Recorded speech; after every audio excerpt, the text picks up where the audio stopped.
welcome back to the Reading Series podcast. My name is Kate Sheeran Swed. I am a science fiction and fantasy author, and for the past few weeks, I've been reading 2 chapters at a time of my book, Outlaw Rising. It's a novella, a prequel to the Parse Galaxy space opera series. So if you haven't been listening, we are on chapters 9 and 10 today. You'll want to go back to the beginning of the playlist and listen through again. Now, I actually fixed my sound. I had my microphone wasn't quite working well, so I hope that if you're listening on a podcast provider especially, you will be able to hear me better today. So let's get started. Chapter 9. The Moneymaker was still in hover mode after dropping the fireworks. Frustratingly close to Anro Moon, and yet far, too far to make any difference. As Vin crashed back to cargo, panic surging through his chest, Hilda's voice was a constant chatter in his ear. "You cannot go down there, Vincent." She seemed to be injecting every stern, motherly skill she had at her disposal. "She can get out of this, but if they capture you, you're done. The mission is done." Vin threw himself around the spiral staircase and through the cramped storage pantry to where a pair of single-person pods waited. The one on the left was already programmed from Sloane's most recent descent, so he dove into that one and started to strap himself in. To his surprise, Alex's heart-shaped face appeared in the doorway, her red hair hanging loose over her shoulders. "You shouldn't go," she said. Vin buckled the straps. "I got her into this. I need to get her out." Alex looked unlikely to budge, so he added, "Someone stole that data key, and I need to know who it was." Alex hesitated, her brow crinkled. He'd tried to shield her from the more dangerous parts of this job, which meant shielding her from much of the action, and she wasn't used to pivoting like this. She wasn't used to the risks. He thought he might have to shut the doors on her, but she just nodded and stepped back. "Be careful," she said. "I always am." Vin gave her a reassuring smile, though it must not have been a very good one because her worried expression didn't loosen. "Hilda, stick around nearby. We'll be needing a pickup." Hilda just sighed, and then the pod was cranking away from Moneymaker and shooting toward the manor house below. Vin tilted the ship toward the house, angling it to land on the widest section of the roof. They'd probably noticed that. On the other hand, though, they were kind of busy. Assuming Vin made it out of here alive, Xander was absolutely going to kill him. There'd be no way to keep this from his brother now. Sloane had just been led past a party full of fleet dignitaries, and even if they quashed the news from the networks, he wasn't sure they'd want to, assuming they already had the power to do it. Someone would ID her, and there was no doubt in his mind that someone here knew Xander, probably lots of someones. Vin eased the pod onto the manor's roof, careful to avoid the gilded gargoyles that decorated each corner. If he had a house like this, he'd cover the thing in layers and layers of security programming, maybe even an AI or two. But Franklin Sorby, who'd for some reason decided to make himself into a boot-licking ally of the fleet, seemed to prefer a more traditional approach, if gold-inlaid bricks could be considered traditional. As Vin exited the pod, he caught the greenish glint of Javan decorations on some of the gargoyles, though they'd been preserved for the ones on the corners. When the stranger stepped out of the shadows, Vin didn't even flinch, and he realized that some part of him had been waiting for the man who'd so persistently hounded Sloane for a dance, and then disappeared. "Waiting for a pickup?" Vin asked. The man was still wearing his tuxedo from the ballroom. He tucked his fingertips into his pockets, and Vin tensed, though the man seemed to be feigning a casual posture rather than reaching for a weapon. That part would come, soon enough.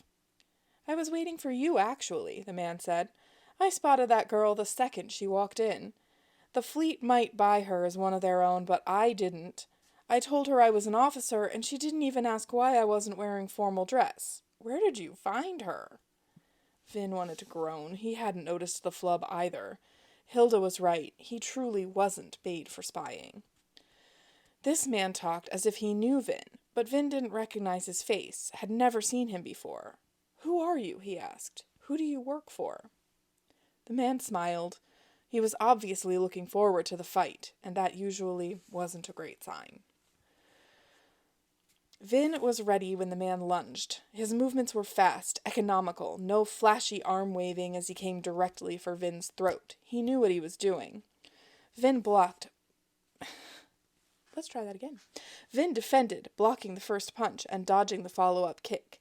When his forearm caught the next punch, he could see that the man's hands were covered in a fine white dust. It looked like flour. "What have you been up to?" Vin asked. "Baking cakes? Playing in the sand?" The man pushed back, teeth bared, without bothering to answer.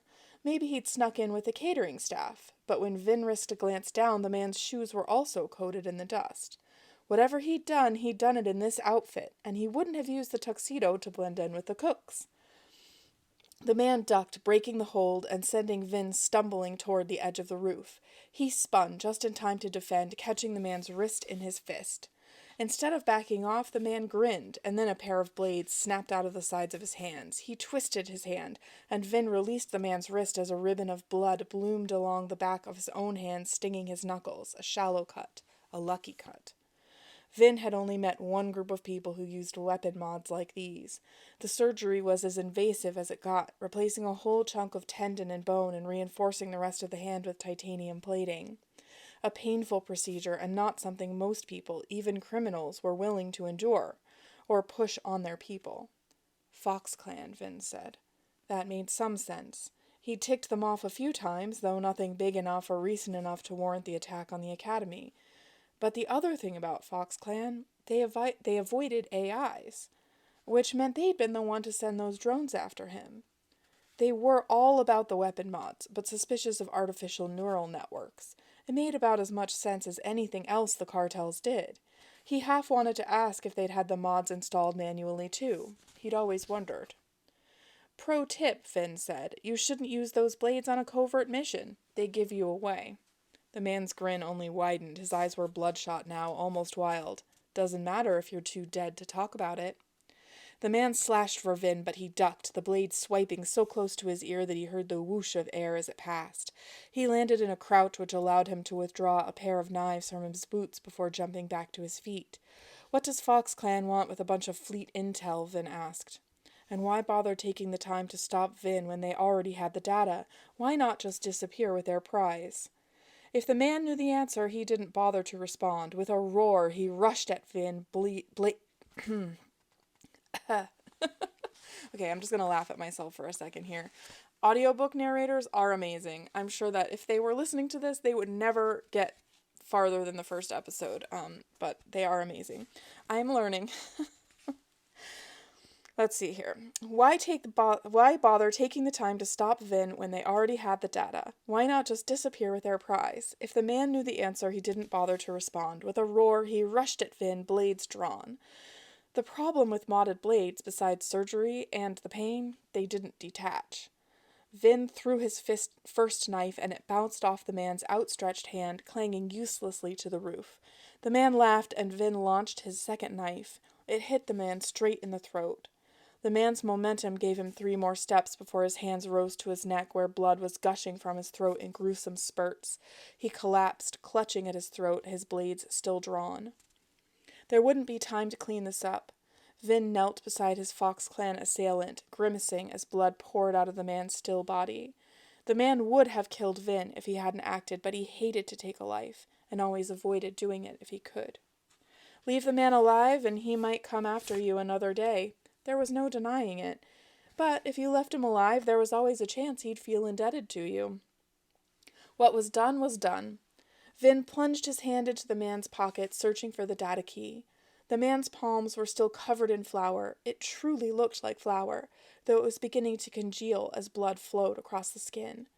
When the man's pockets came up empty, Vin checked his shoes, ran his hand along the man's arms in search of smuggling mods, and used his clean knife to split the tuxedo open. There were no secret pockets and no mods beyond the ones in the man's hands.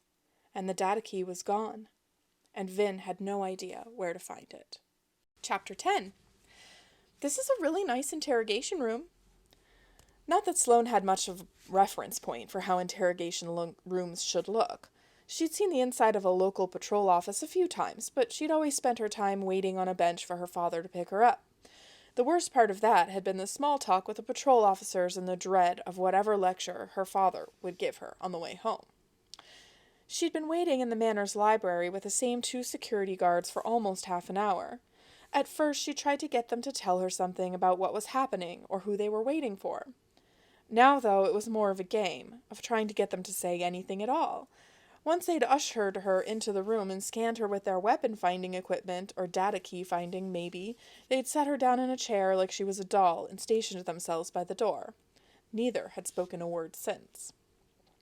"Are you sorry to be missing the ball?" she asked. The 2 men stood like hulking bookends, their dark blue uniforms giving them almost a shadowy cast in the dim light of the library, which she assumed was on purpose, since there were plenty of lamps in the room. Why they preferred to keep her in the semi-darkness, she couldn't say. Neither of the guards even twitched. "What about significant others?" she tried again. "Anyone upset that you had to work the ball instead of whirling them around on the dance floor?" The men exchanged a glance, but neither said a word. Impressive. The door opened and the guards parted to allow Commander Fortune inside. At this, Sloane sat up straighter, first because it was a natural response to this man's presence, and second because it was probably also an appropriate reaction for a scared Fleet wife. Holding on to her persona with every last cell in her body, Sloane widened her eyes until they burned just a touch. "This is all a misunderstanding, Commander," she said. He crossed halfway through the room and stopped, resting his hands behind his back in that parade rest stance he seemed to like so much. "Do you know why you're here?" Sloane shook her head vehemently, while also trying to keep her eyes widely innocent, which only made her head spin. "That's why I know it's a misunderstanding." The commander didn't twitch. He wasn't frowning, and he didn't look angry. He simply looked blank. Oh, Sloane had no doubt there was plenty ruminating behind his mask, but she had no idea how to interpret the expression. None. "Tell me who you are again, if you would." He said it like a polite acquaintance with a poor memory for names. Not unpleasant at all. Had he said it from the bar stool next to hers, well, but this man had probably never walked into a bar in his life. "Skye Sinclair," she said, injecting a note of breathless impatience into her voice. "Surely my facial scans are in your system. My husband is an officer." The man stared back at her like he could read everything in her face that she couldn't read in his. Unnerving. Very.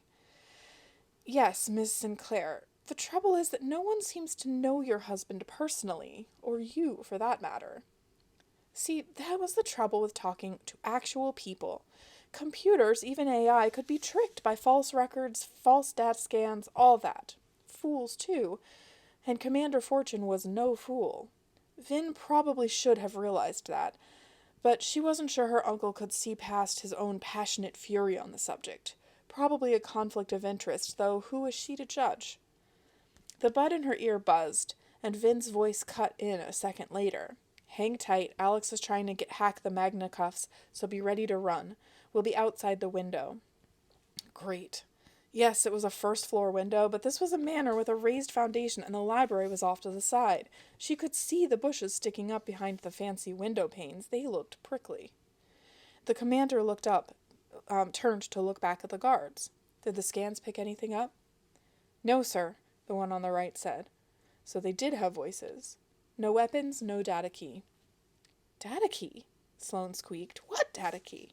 You mean the one the pencil pusher dropped? Sorry, he just doesn't look like he sees much action. Too nervous, you know. I was only trying to help him." Not for the first time, Sloane wished that she'd taken a drama class or two. The ability to whip up some tears on command would come in useful right about now. Alas, not possible. She opted for righteous outrage instead. At least she hoped it was more righteous than squeaky. It definitely sounded squeaky to her own ears. Commander Fortune touched a finger to his chin, then dropped his hand. Sloane got the distinct impression that this was the commander's version of running a frustrated hand over his face. "Find out who she is," he said to the guards, then turned back to Sloane. "If you feel like talking, they can find me." "She does nothing but talk," one of the guards grumbled. It shouldn't have been so satisfying to get one of them to admit she annoyed them. It was, though. In her ear, Hilda was talking, her voice echoing through the background as if they'd left the mics live without meaning to. She said, "I still don't get why he had dust on his hands." Sloane asked. The commander paused and looked back, eyebrows raised, and Sloane cleared her throat. Who can I talk to, I mean? You can talk to me, at least until my ship departs. He waited as if expecting her to crack, but she just nodded. He was the highest-ranking officer in the fleet. There wasn't anyone above him to speak to. Either he thought she was an imbecile, or she'd cemented his opinion that she wasn't affiliated with the fleet at all.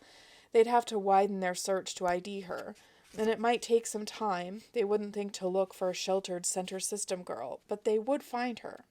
She hoped Vin would hurry. In her ear, Vin said, I tried to rescue you, but I was attacked. A Fox Clan operative stole the data, and the guy had flour on his hands when we fought, like he'd been baking cakes. Sloane's thoughts whirled into action as if blown up by a sudden wind. She'd have staked her tuition that the dust hadn't been flour at all. More like plaster. The cuff snapped apart with a metallic ting, and Sloane dove for the window, ignoring the startled shouts of the guards. She threw the window aside. It opened easily, thanked the stars, and vaulted over the side, landing backside down on the prickliest bushes in the galaxy. Luckily, she had a princess-sized skirt to shield her. Mostly. Scrambling out of the bushes to the tune of ripping tulle, she ignored the scrapes and scratches that bloomed on her arms and rocketed across the grass. The moneymaker waited not 50 paces away, but she veered past it and rushed for the garden with orchestral strains in the background and stars shining in judgment in the sky above. What are you doing? Vin's voice was hot with anger and probably a fair amount of fear, but Sloane didn't stop running. Just meet me where you dropped the pod, she said. Trust me.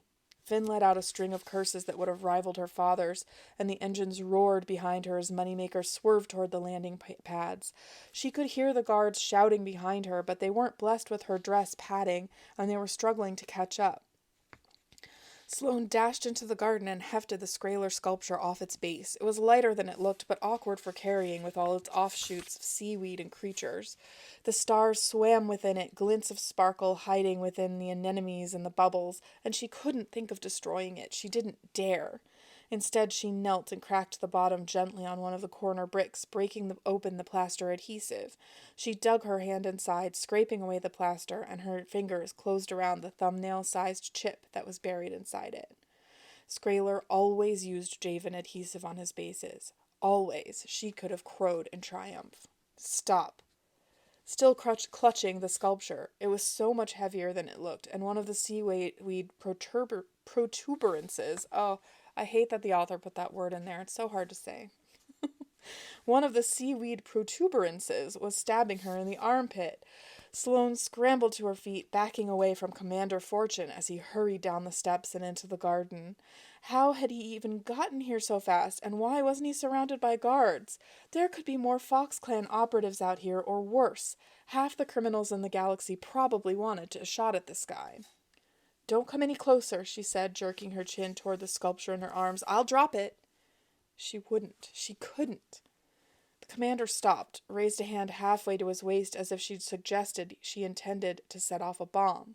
The fleet must really need this Franklin Sorby guy, or his money anyway. Whatever you're involved in, the commander said, I can help you. Sloane couldn't keep her jaw from dropping. Not much, just a little gap. That was not what she'd expected him to say. She didn't know whether to feel gratified that the man thought she was an innocent or offended that he seemed to think she was in over her head. Moneymaker's engines split the night as the ship landed at her back, dropping its gangplank halfway between the actual landing pads and the garden where she stood now. Hilda had the damn thing hovering, the ramp barely brushing the ground. Sloane did not intend to leap anywhere in this dress. The commander shielded his eyes, squinting into the wind and dividing his gaze between Sloane and the ship. You don't have to do this, he said. The guy was clearly as stick-clenched as the rest of the fleet, but for some reason she didn't want to believe that he had anything to do with a galaxy-wide takeover. How could he not, though? He was the fleet commander. If anyone knew about it, it was Fortune. Stop trying to help me, she snapped. You have no idea what's happening. He stared at her, his expression still mostly unreadable, except for the sliver of open disbelief that made his eyebrows climb toward his hairline. Not used to people yelling back at him. Not that he'd yelled. His voice was still perfectly measured. She was the only one yelling. And in her own voice, she realized, rather than Sky Sinclair's. Too late. Much too late. It didn't matter. They'd ID her eventually anyway. Might as well leave them with a taste of the real thing. Sloane backed toward the ship, clutching the key in her fist and the sculpture in her arms. The shouts behind the commander were getting louder as the rest of the fleet guards caught up. This man's reputation for jumping into the fray might truly be earned. Vin's insistence growing desperate in her ear. Any minute she'd start hearing gunshots or plasma rounds. The fleet might be evil, but she didn't want to picture those guards getting hurt, or even their commander. Or worse, Vin, Hilda, or Alex. When she reached the gangplank, Sloane placed the sculpture on the ground, leaving it carefully upright. Then, with the data key clutched in her fist, she backed into the ship, leaving Commander Fortune to stare after her. So that's it for chapters 9 and 10 of Outlaw Rising. Next week, I will be reading the final 3 chapters from this novella. It's a pretty short book, so that'll be 11, 12, and 13, and I'll be finishing it up. And then on March 17th, 2023, if you're watching this or listening to this later, I am going to go live on Instagram, YouTube, and Facebook. I am 99% sure that that is going to be something doable. I have figured it out. And so I have dropped a Q&A form link in the show notes. You can also email me. There's an email address listed at via that link if you prefer not to enter things via the form. I did ask for email addresses on the form, not names. I don't have to read them out on when I give the live or anything like that, but I just thought it would cut back on spam a little bit. Maybe not. Maybe I'm being naive. But anyway, if you have any questions, please do drop them there. I will answer them on the 17th. Even if you don't have questions, come hang out. We'll talk about Outlaw Rising and the Parse Galaxy and the Parseverse and everything that's going on there. And thank you. Please leave a comment if you're enjoying it. I've seen a couple comments come through and I really appreciate them. They make my day. Outlaw Rising is free. If you just can't wait to read those last few chapters, you can go and pick that up, and I will see you next week. Have a great week.